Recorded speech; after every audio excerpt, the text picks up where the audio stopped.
Shalom, all praises, glory, and honor unto Yahweh, Ba'ashem Yahushai, Ba'ashem Kakodash.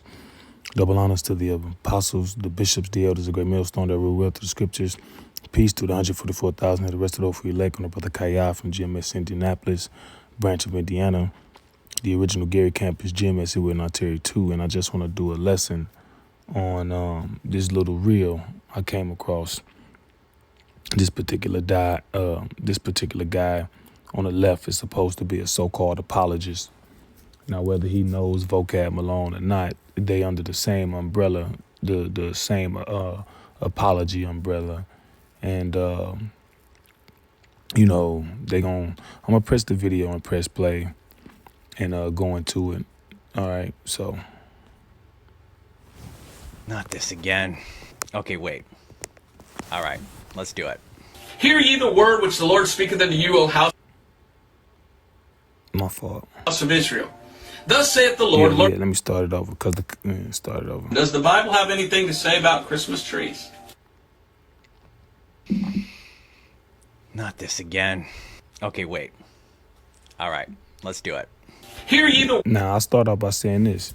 The average person don't know. Christmas used to be illegal in America. Christmas was not always a holiday celebrated in America. It was associated with paganism. So the founding fathers, quote unquote, didn't celebrate Christmas. The people around that time didn't celebrate it. It was brought over here and it was rejected and people soon accepted it. All right.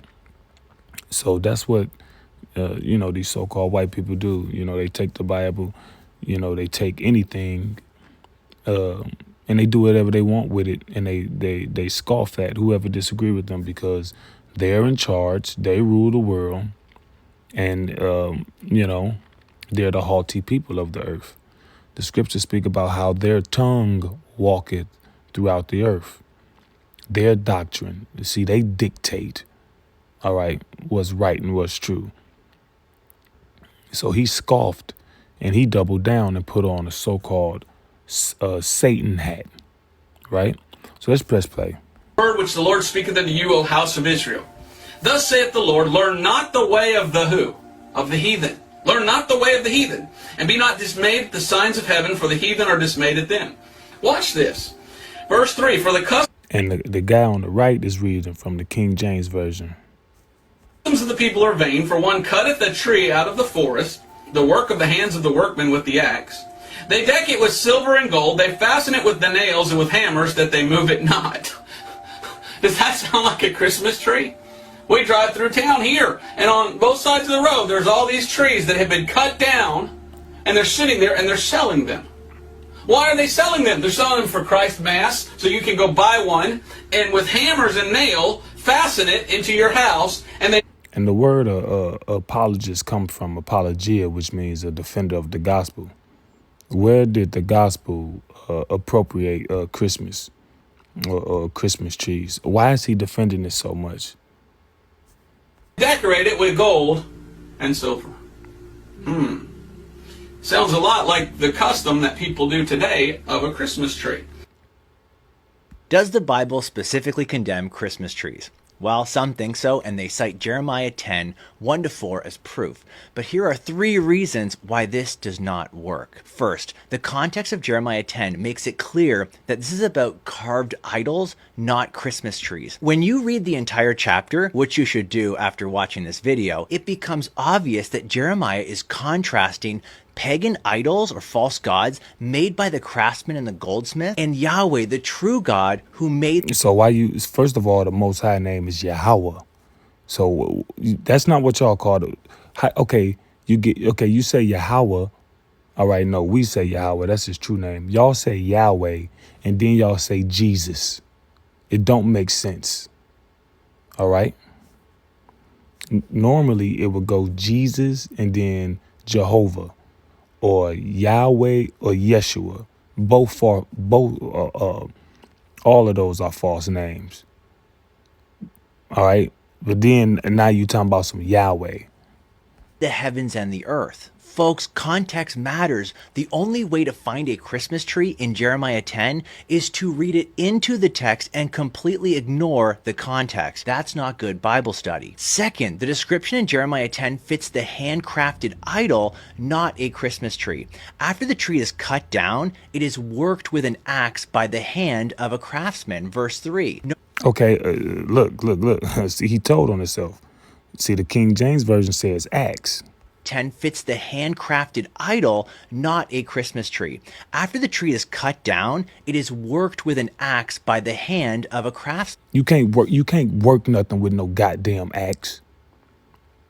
You ever see somebody carving something with an axe? No, an axe is for chopping.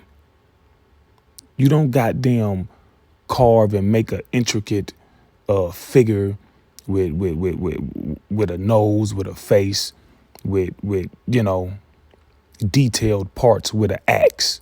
Not saying that it ain't certain people out there that's like super proficient and skilled that can do a little detail with it, but you're not making a finely detailed or ornate piece with an axe.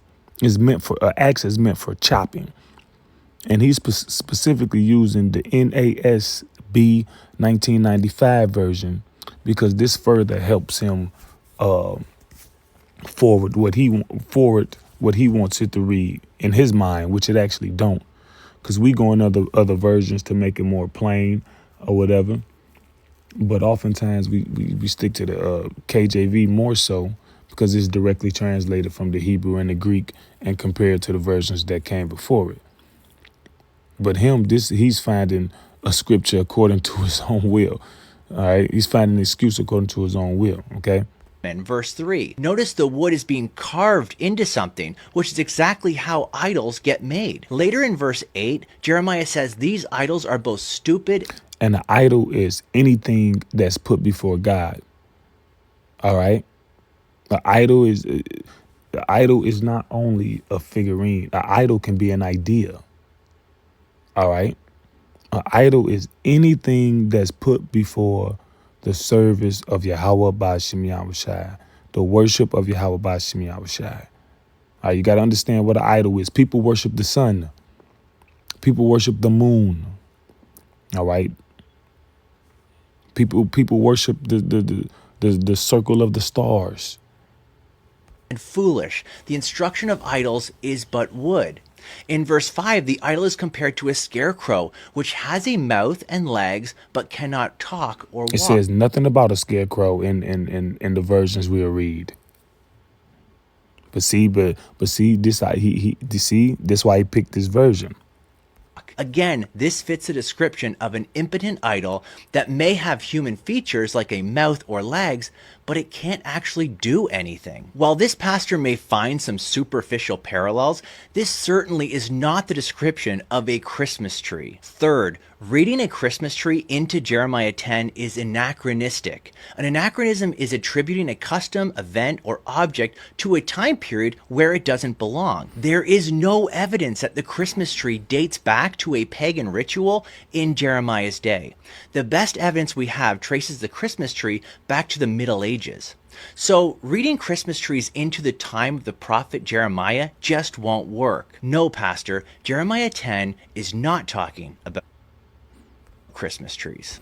Well, first of all, the Bible said that which is then is now. All right. Okay, we'll get in this scripture.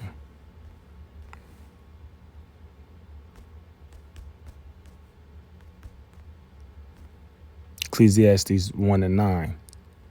The thing that have been, it is that which shall be, and that which is done is that which shall be done. And there is no new thing under the sun. Right now, the first time they've been look, man. If it's creation, they worshipped it. All right. People been worshiping everything, man. Ain't nothing new under the sun. Let me see. Creator. Romans 1:25. Who changed the truth of the Most High into a lie and worshiped and served the creature, or you can say creation right there too, more than the creator who is blessed forever. So see there, they worship a creature. All right, let's look up creature.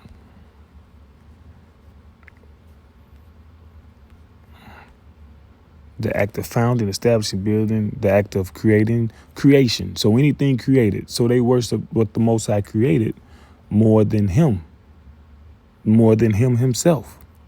All right, so idol is anything, okay? Is anything that you put before the Most High. All right, now let's look up something real quick. So like I was gonna let me go down. All right, evergreen trees. What is that? All right. This is an evergreen tree. All right. This is an evergreen tree. Cypress. It got different names. All right. And what they look like? A spruce tree, right? AKA a Christmas tree. Now, I'm going to read the AI. I've typed in evergreen trees and paganism. I'm going to read the AI overview because it's correct. I normally don't like reading it, but I already know, I already know about this, so I know it's right. If I was unsure, I wouldn't use it, and I would, search somewhere else, because Esau the so-called white man put a lot of misinformation out there. But it says evergreen trees have been used in pagan traditions for thousands of years to celebrate winter festivals and symbolize hope and the return of spring. And why, you ask? Because the evergreen tree is the only tree that doesn't shed its greenery during the winter. Everything dies during the winter, as far as vegetation go, for the most part, dealing with trees, except for this particular tree. So heathens they saw that and they was, wow, this is it still got its greenery. So they saw that as something to worship, right? Pagans in Europe decorated their homes with evergreen fir branches to brighten their spirits and remind themselves of the coming of spring. The ancient Romans decorated their homes and temples with evergreens. Look, homes and temples. What was inside of temples? Idols. And they would have things associated with the idols. Different idols had animals associated with them, different objects associated with them. All right. To celebrate the solstice and honor Saturn, the god of agriculture, the ancient Egyptians decorated their homes with green palm rushes and papyrus reeds to symbolize the triumph of life over death. The Druids, the priests of the ancient Celts, decorated their temples with evergreens to symbolize everlasting life. Okay, you got the mistletoe. Germanic peoples revered individual trees, and some were associated with particular gods. Now, I made a statement earlier. Let me double down. Christmas,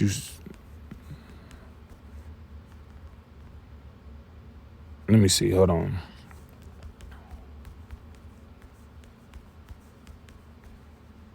Illegal.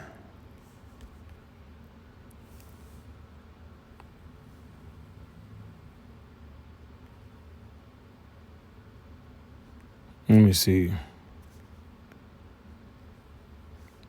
And was Christmas illegal in the U.S. before 1836? Let me see.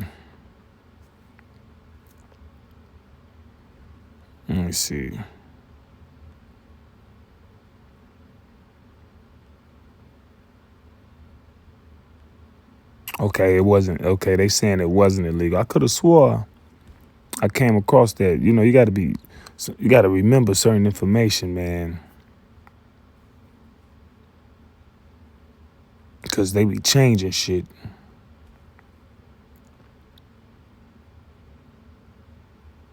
Let's see, in 1647, Parliament passed an ordinance which resulted in the complete abolition of Christmas celebrations, that the said feast of the nativity of, it says, Christ, Easter, and Whit Sunday, and all other festival days, commonly called holy days, be no longer observed within this kingdom of England. Okay. 1870, it became an official holiday. Right. Scotland. Right.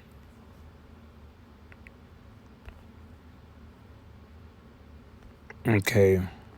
What nationality brought the tradition to America? German immigrants brought their tradition of putting lights, sweets, and toys on the branches of evergreen trees and placed on this tradition to set up Christmas trees. Super. Yeah, German immigrants brought this, right? So they bought it, all right, and it wasn't traditionally American. So you know how that goes. It was jeered at and scoffed at. I've read history on this. It's you know, and then it was a custom. Shortly after a while, it was adopted. Then it became federal, right? But prior to the time at hand, so-called God-fearing Americans, God-fearing Christians, this wasn't part of their worship. All right. So there you have it. Now, when you look up groves, right? People been worshiping trees. First time you see the Exodus 34 and 13. But ye shall destroy their altars, break their images, and cut down their groves. Now let's look up groves.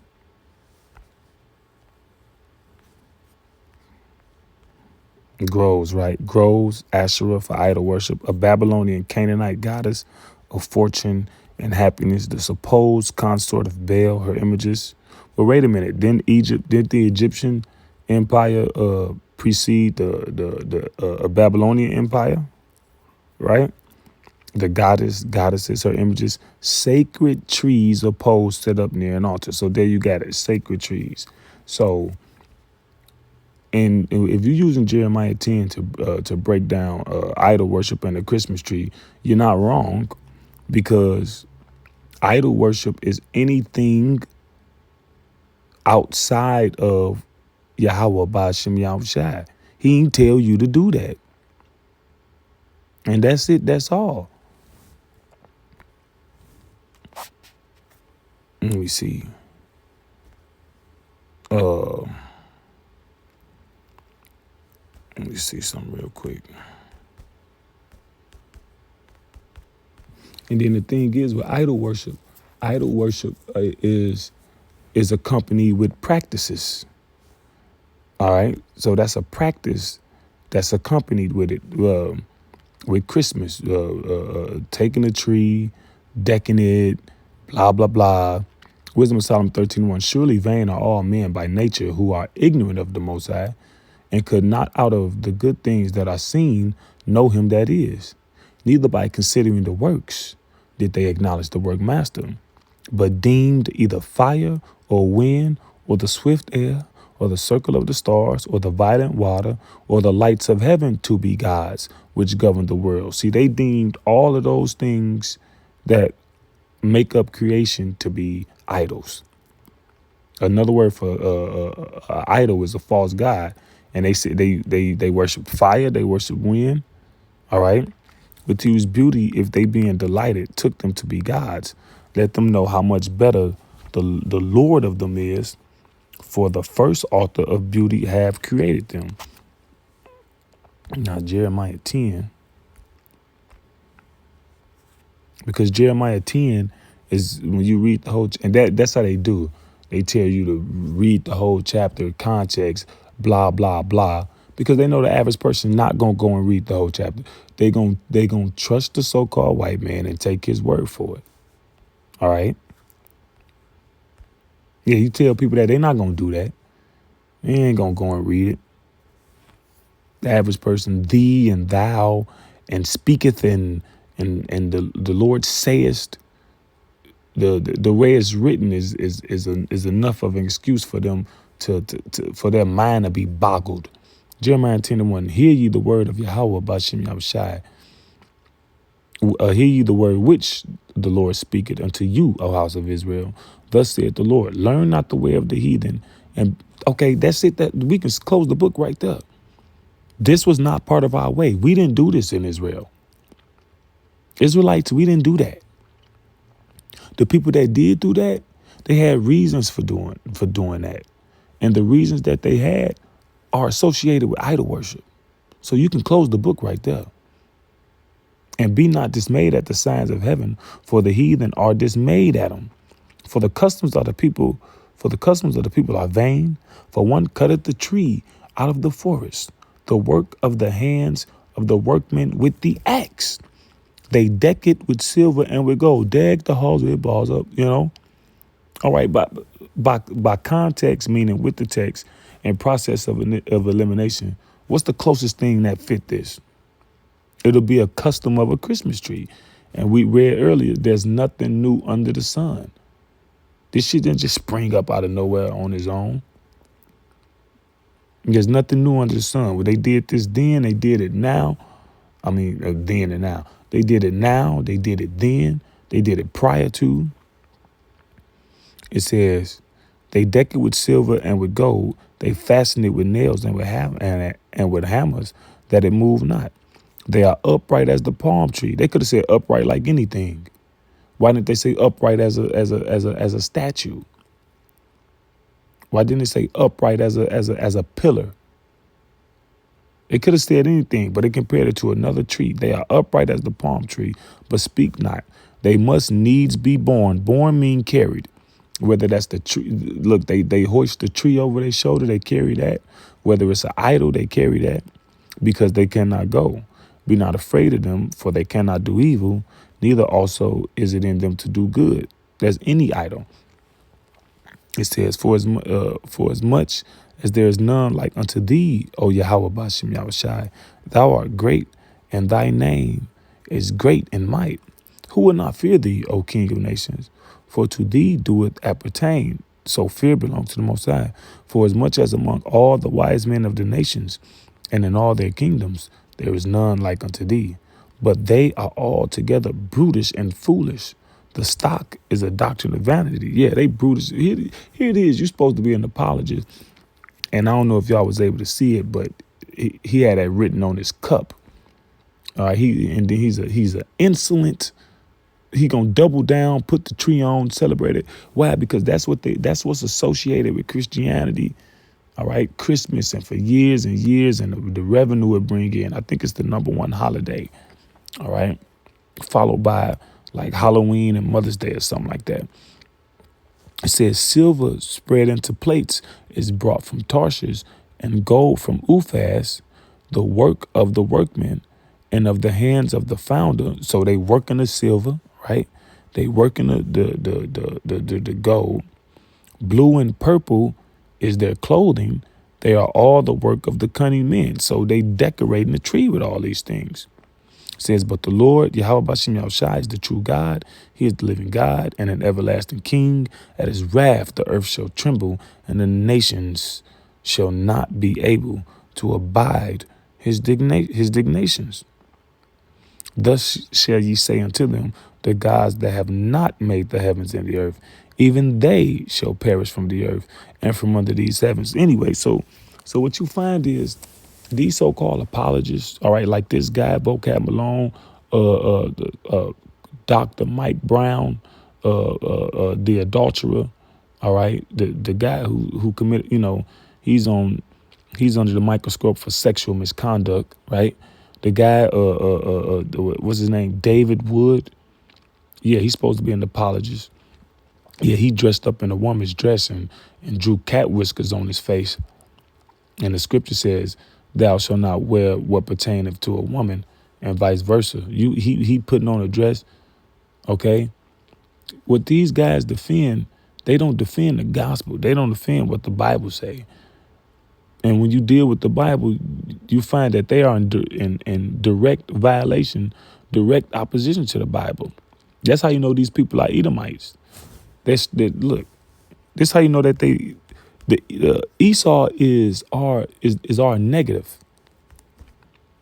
That means he is the exact opposite of what we are. We're up and he down. We're white and he's black. Wisdom of Solomon 2:12. Therefore, let us lie in wait for the righteous, because he is not for our turn, and he is clean contrary to our doings. Clean, we the exact opposite. We are polar opposites. We defend the gospel in spirit and in truth. You defend your your traditions based in white superiority. All right. And it's coming to an end. It's coming to a close. So anyway, with that, Lord willing, this was the edifying lesson to the hopefully elect. All praises, glory, and honor unto Yahweh, Ba'ashem, Yahushai, Ba'ashem, Kakodash.